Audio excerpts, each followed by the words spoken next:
porte sur le développement et la validation de marqueurs biologiques dans la maladie d'Alzheimer. En 2021, j'ai bénéficié d'une bourse de formation de la Fondation Vaincre Alzheimer pour un séjour de recherche de 2 mois en Suède, à l'université de Göteborg, dans l'équipe des professeurs Kai Blennow et Henrik Zetterberg, l'équipe de neurochimie. Il s'agit d'une équipe leader mondiale dans le développement de tests biologiques pour les maladies neurodégénératives et les maladies neurologiques.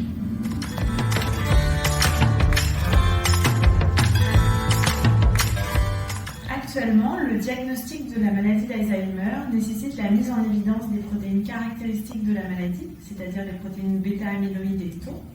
Ça peut être fait soit par l'examen du liquide céphalorachidien via une ponction lombaire ou en imagerie par émission de protons. La ponction lombaire est un examen qui est invasif et qui nécessite une journée d'hospitalisation. L'imagerie en émission de protons, elle, est coûteuse et peu accessible. À l'inverse, le développement de marqueurs sanguins de la maladie d'Alzheimer serait idéal pour le diagnostic, car simple, non invasif et pouvant être répété au cours du temps. Actuellement, l'équipe du professeur Kai Blennow et Henrik Zetterberg en Suède a développé des tests diagnostiques très sensibles qui mettent en évidence des protéines de la maladie dans le plasma.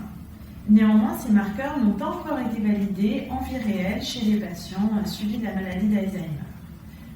Dans le cadre de mon projet, j'ai pu partir avec des échantillons sanguins de patients suivis au centre de neurologie cognitive pour les analyser dans le laboratoire en Suède.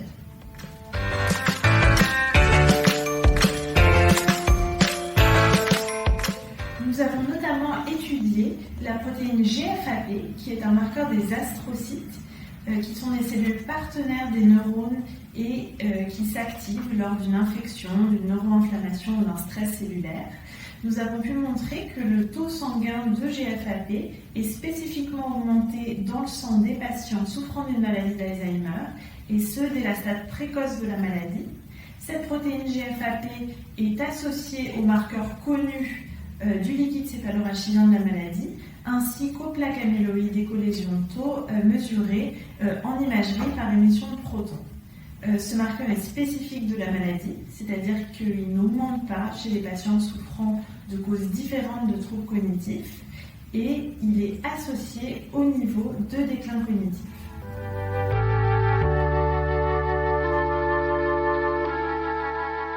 GFAP est donc un marqueur très prometteur pour le diagnostic et le suivi de la maladie d'Alzheimer en pratique clinique courante.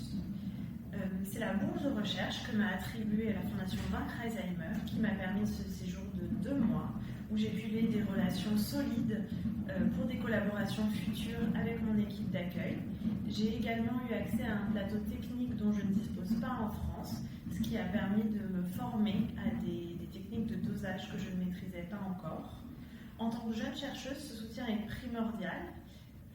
Je cherche sans cesse à accroître mes compétences techniques dans mon domaine de recherche et ce séjour m'a permis d'augmenter mon expertise. Ça a permis également de louer des liens avec d'autres équipes avec qui je vais pouvoir continuer à collaborer. J'aimerais poursuivre une activité de recherche sur le long terme en plus de mon activité clinique et à ce sens, la bourse que m'a attribuée la Fondation Vaincre Alzheimer a doublement contribué à mon parcours de recherche.